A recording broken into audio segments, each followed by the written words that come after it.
Hey guys, it's Ninja Nanas. I just realized that I didn't record floor 21 of the Spire, the third tower. And I'm just going to give you real quick a couple of ideas that you can use for floor 21. It's going to call for, give me one sec. Go down a couple floors. Okay, it's gonna call for light, ancient, fable, technological, and corrupt. I have a fable team that I use all the time. If it's a light fable floor, then I use it. I'll show that to you in 1 second. First, I'll tell you a little bit about the boss. It is has no AEGIS at all, and her attack is 5,132. Her health is 123,148,802, and her defense is 769,000, about there. What you're going to want to do here is just use your most powerful cards, and her health isn't all that high. I'd say there's 3 different types of health. There's low, which is about around 60 something million. Mid would be what this one is, about 100 million something, and then there's high, which is about around 380 million. This is just in the middle. So I'll show you a few cards or suggestions. This will be light ancient, and now if you don't have the fable cards that I'm going to show you, the Golden Warrior is definitely the way to go. You would stick him in the end because he will make gems. As many gems as he makes is based on what the cards before him has made. If I'm remembering correctly, I'll double check for you. Yes, creates 1 light power gem 2 plus 1 additional light power gem for every 5 light gems on the board. And I have 2 of him, so I would stick him in there. But I'm putting her in there for some reason. She is going to go in the middle slot. He's going to go there, and then the other 2 are wardens, obviously. Corrupt is also another type that's acceptable on this floor, but I only have 1 corrupt card and 1 corrupt light card, and that happens to be a warden. So we'll just leave that alone.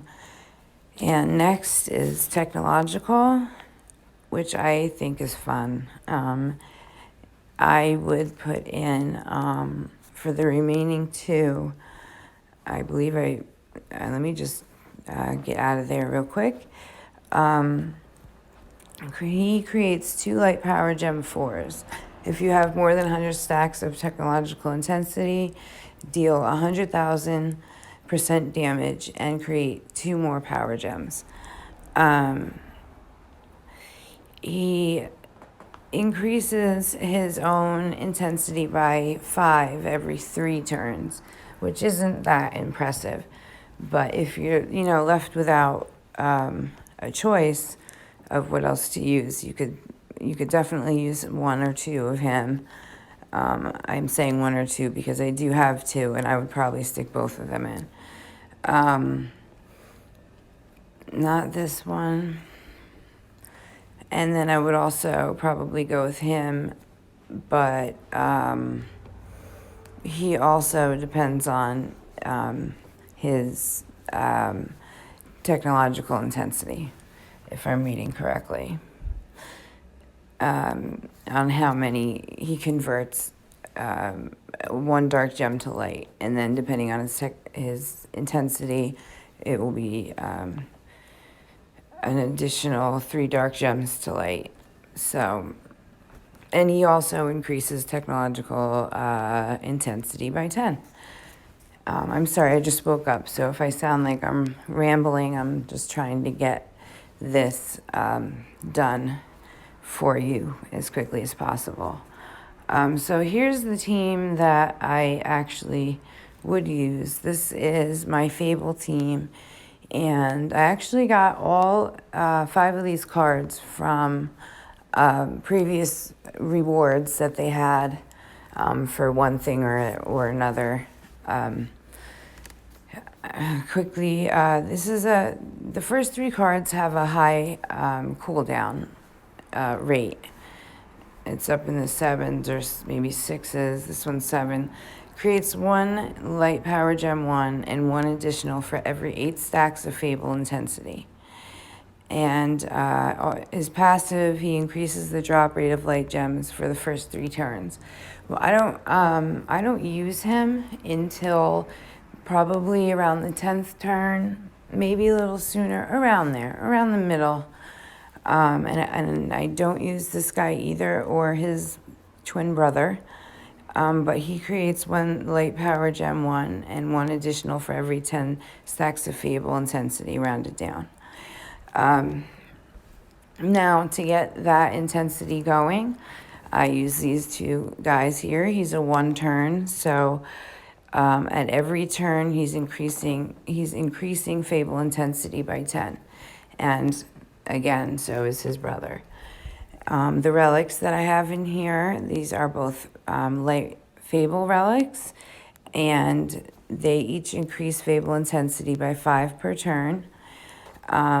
It creates 4 light gems at the beginning of battle as long as a fable is on the team.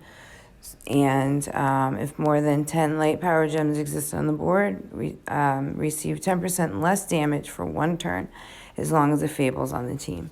And I have 2 of those relics, and so that combined with the cards is just enough. You wouldn't even really need any other relics, because about halfway through your 20 turns, you're gonna almost, I want to say totally fill up the board, but I'm just gonna say almost fill up the board with power gem 1s.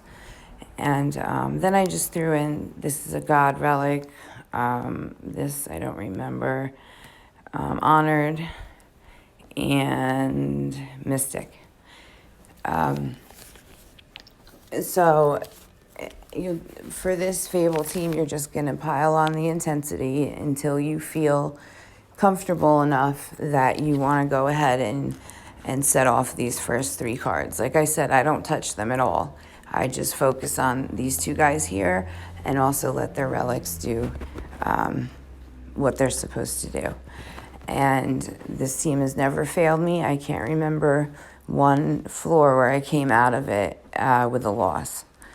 So, because it's pretty much whenever you're ready to go, and you kind of have to, just take your own, precautionary guess.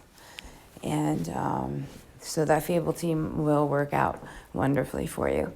And like I said, if you don't have this Fable team, I showed you a few other, I don't have that many light, technological, corrupt, and ancient cards, but I did show you what I do have, and hopefully maybe you have at least a few of them and you can put them together. This boss has no AEGIS, so there's really nothing to worry about other than just hitting her. That's all you got to do. You don't have to skate around the Terror Aegis or poison or anything like that.